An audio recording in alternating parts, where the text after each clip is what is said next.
YouTube was good. I ain't gonna lie, I tried to do a first day of school video and the whole time I wasn't recording, bro. I'm so mad. But got another one today. The first day of school will be like by St. Bryce. Let's see what it's talking about. Let's do it. So boom, it's the first day of school. And for a lot of people, this is a very stressful time because there's a lot that goes into making sure that this day goes smoothly and as good as possible. And I feel like no matter what grade you're going into, whether that be the first day of high school or the first day of college, it is stressful no matter what. Or even the first day of middle school or kindergarten. I don't know how old you guys are. And it's even worse when your first day is at a brand new school. Not only is it your first day, but especially when you transfer game. Oh my gosh. I hated being new to a new school. Especially transferring in high school. I hated that, bro. Sophomore year, man. And I came in after the first days of school. So when I popped in, it was like oh my God. Who was that? Man. You're also lost. But before we get into that, let's start at the beginning of your first day, which is the night before. This is where you start doing the ritual to get yourself prepared. I'm telling you, boy, get your outfit laid out at like 3/4 of the corner to the bed, your shoes below it to the corner, and then you just lay down. Oh, then you got your backpack on the other side, next to the other side where you don't sleep at, and then you laid up. You got your alarm ready till like 6 in the morning. You end up staying up till 4, and then you gotta get up in 2 hours. I'm telling you, bro, it happens every year, and I just never understood why the night before the first day of school was just so, like, I just couldn't sleep. But after the first day, oh my God, I come home from bag down. First you stand at a sitting position, then a leaning position, then a laying down position. Next thing you know, you wake up, it's 11 p.m. I'm telling you, bro. They get like that. Facts. For the first day, aka getting your fit ready. I'm sure we've all been there before. Sleeping with your clothes on the bed so they don't get wrinkled. Nah, just me. You gotta iron them too. Facts. You gotta iron them.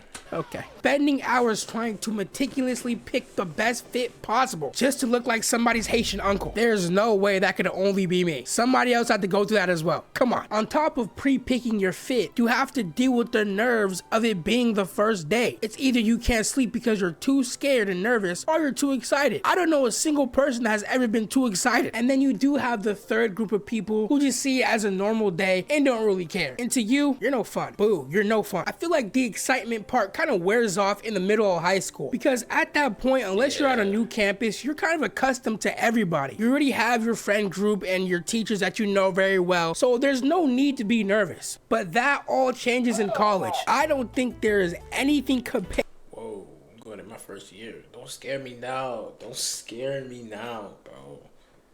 I'm already scared enough. Okay. Why'd I click on this video, man? Terrible to the nerves you get on the first day of college as a freshman. Because at least if you're nervous in high school, you can just go back home after classes are done and then your day is up. But if you're nervous in college, you're still in college when classes are done. And you gotta choose between being— Oh wait, hold on. We're not going on campus though. Not yet. 2 years. 2 years. I still love my house. Crazy. Being social or going back to your dorm and rotting away. But that's a whole other video in itself. You walk into school and are completely appalled by the fashion show you just walked into. Everybody is dripped head to toe of brands that you can't even pronounce. They're wearing stuff that you had no idea even existed. They'll come to school wearing something like Sesame Street and then will look at you crazy when you don't know what their piece is called. And then boom, here comes the second part, finding your class. And I would say personally in college that this is a bigger issue than high school because most high schools are small unless you go to like one of the biggest American high schools. Actually, let me know down below because I'm unsure, but just genuinely speaking, colleges are typically bigger than high schools, especially colleges that are broken up in multiple campuses because usually in high— And we're going to community college. Clap it up. I'm to like, look, like, bro, I'm trying to make this process as simple as possible Cause I ain't gonna lie, between you and me, I already don't want to go. But you know what I'm saying, my mom already forced me, so like, you know what I'm saying. I made it as simple as possible, bro. Community college, small classes, small group of people, no school Fridays. Man, I did a good job. I did a very good job. Y'all not finna let me out like hard. I mean, damn. High school, you can just walk to your classes. There's no other form of transportation needed to get there. In college, sometimes you have to take a bus or drive, depending how big your campus is. And if you miss the bus, you might as well just miss the whole class. Even though it is your first day, be prepared for the most inconsistent bus drivers of all time. Forget what I said in my last video. College bus drivers are the worst bus drivers to... College got bus drivers? I thought you had to walk or like take a scooter.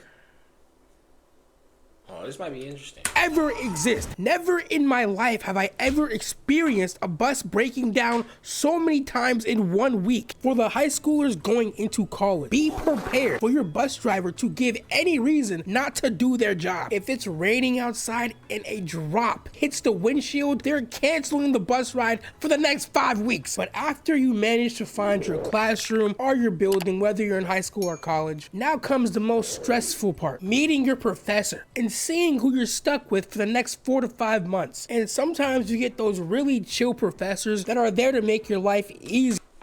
God, I hope my professor chill, cool, less work, understanding. And you know he try to, you know what I'm saying, help me out. Feel me? Oh, my fault. They let you know from the jump what the class is and how they're there to help you and just are overall good people. But then you have those professors that their sole purpose as an educator is to make your life as hard as possible. You know I rebuke it in the name of Jesus.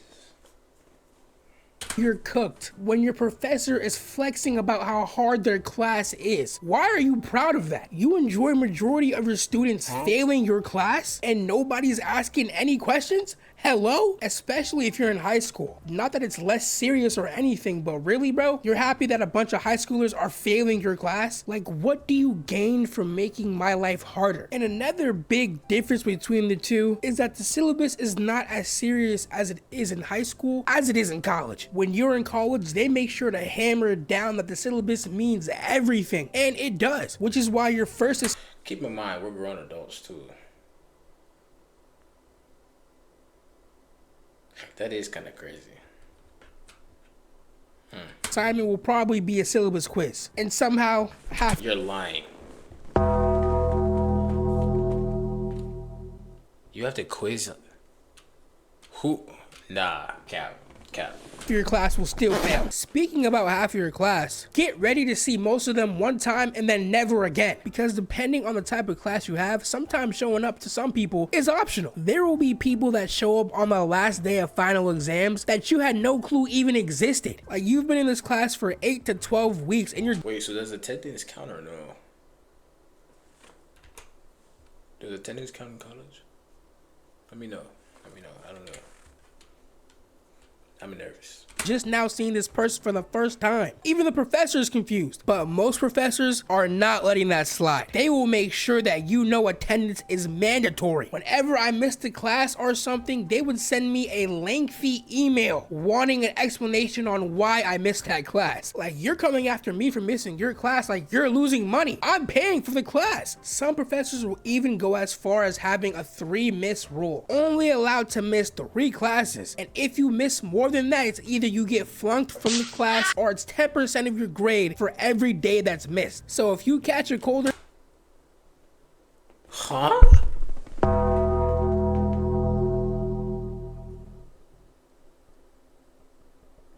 That's not real, right? Nah, there's no way that's real. 10%. Yo, gang, what? No.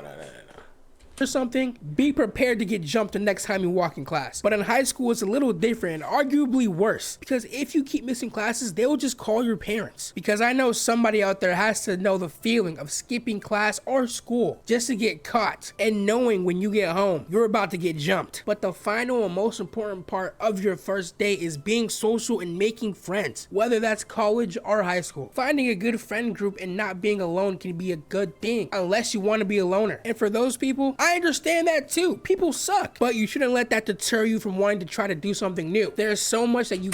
It's kind of in the phase I'm in right now, because, like, I ain't gonna lie, I don't talk to nobody from high school no more, bro.